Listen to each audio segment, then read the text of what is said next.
Hey everyone, good morning. It's October 23rd, 2025, and I've decided to make this channel because I feel there's a catastrophic failure to the developmentally disabled adults in Oregon, maybe the whole United States. I'm not sure. July, I found out that the day activity group that my son attends 5 days a month for developmentally, intellectually disabled adults was going to be adding strip club nights to their itinerary. And I was quite shocked. So I've been dealing with that all summer. I'm not sure quite what to do because every place I've called has told me it's perfectly fine for activity groups and group homes where these people live to go on outings to strip clubs. Perfectly fine. So my channel is going to go over why I think that it is not fine and not acceptable, and probably many other things that I've dealt with being a mother of children with disabilities for the last 42 years. So my first video is going to consist of an AI overview of crimes that happen against the developmentally disabled population.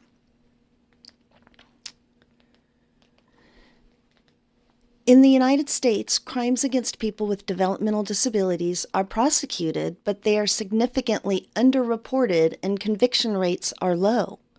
Victims often know their abusers, who are typically family members, caregivers, or other acquaintances. Known and convicted cases. Despite the systemic underreporting, several high-profile cases have resulted in convictions. Dorothea Punte in California.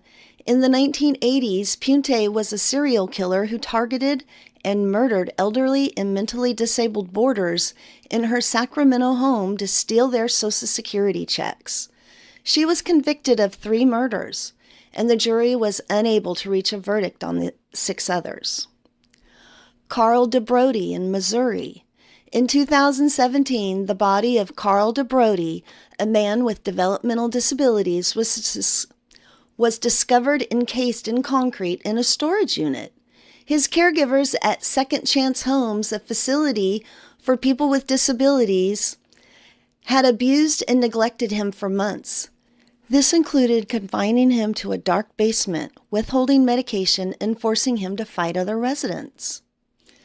Okay, and then the Weston family, Philadelphia and Virginia. The FBI announced a guilty plea in 2015 from a family member who held disabled adults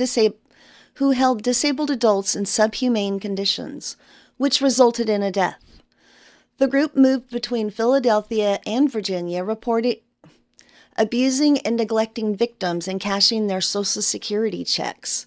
Several defendants either pled guilty or face trial for their roles.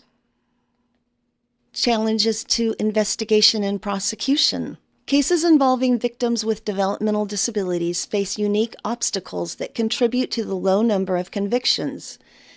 Devaluation of victims. Crimes against people with disabilities are rarely investigated or prosecuted due to prejudice and mistaken stereotypes that they are not credible witnesses.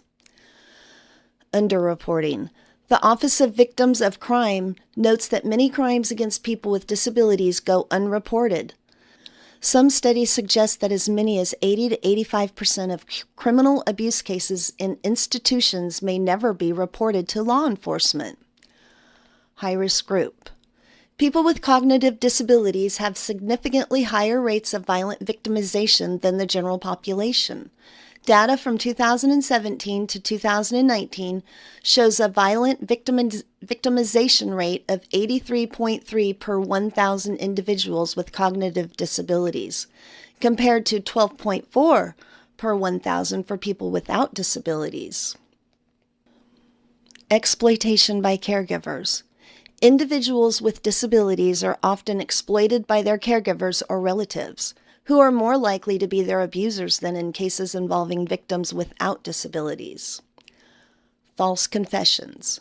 Individuals with intellectual disabilities are more susceptible to providing false confessions under pressure during police interrogations. False confessions. Individuals with intellectual disabilities are more susceptible to providing false confessions under pressure from police during interrogations. Research has documented multiple cases where individuals with intellectual disabilities confessed to crimes they did not commit, only to later be exonerated by DNA or other evidence. Policy and legislative efforts. In response to these challenges, governmental agencies, advocacy groups are pushing for change. Legislative mandate in 1998, the Crime Victims with Disabilities Act was signed into law to systemically collect data on crimes against individuals with developmental disabilities. Criminal justice training. Organizations such as the ARC provide training to prosecutors and law enforcement on interacting with individuals with intellectual and developmental disabilities. Resources and assistance. The Department of Justice's Office for Resources and assistance. The Department of Justice's Office for Victims of Crime provides resources to support victims with disabilities and improve services. Okay, that's the end of the AI thing. I can tell you that I have called, and I understand the dilemma, Disabled people, they have their rights. They have their rights to go to a strip club. Strip club can't tell them no. But I don't think that right can convert into group homes going to strip clubs as an activity for fun and in life enrichment. There's a code of conduct that they should be following, and I'm looking into all this stuff, but I'm not a lawyer, I'm not a researcher, I'm not a governmental worker, I'm a mother, and I'm concerned about my son and the other developmentally, intellectually disabled people. I've been told all the way from my police department all the way to the head of disability services in the state of Oregon that it's perfectly fine. Strip clubs are no different than an R-rated movie or explicit music. I disagree. I really disagree. I really don't know what to do next. I've called attorneys. I've called Disability Rights Oregon. I've called everybody I can think of to call, and my son is heartbroken because he's missing out on his day program because they're advocating to go to strip clubs with people that are, they get people are paid to take care of them 24 hours a day. So I'd like to know whose decision, whose idea this really was. It goes right along with this new autism, where these autism, they write books, they buy homes, they drive cars, they have fabulous lives. So autism's not a disability. What's happening is they're erasing the real disabled people that don't have a voice, as you can tell from the article I just read you, that it's mostly not even reported. I'm trying to report that it's a concern, and everybody's looking at me like I'm the crazy one. I'm the one that has issues. Well, I'm not. I'm going to be telling more stories of crimes against the developmentally disabled, and that's why they should not be going to strip clubs. If they want to go on their own, call an Uber, or go down there, by all means, go have a good time. Group homes and day activity groups that are paid out of tax dollars so people feel good in their heart that disabled people are getting good, kind, loving care are soiling their minds, taking them to strip clubs. We're talking about people that can't cross the street. There's something weird going on with this autism thing.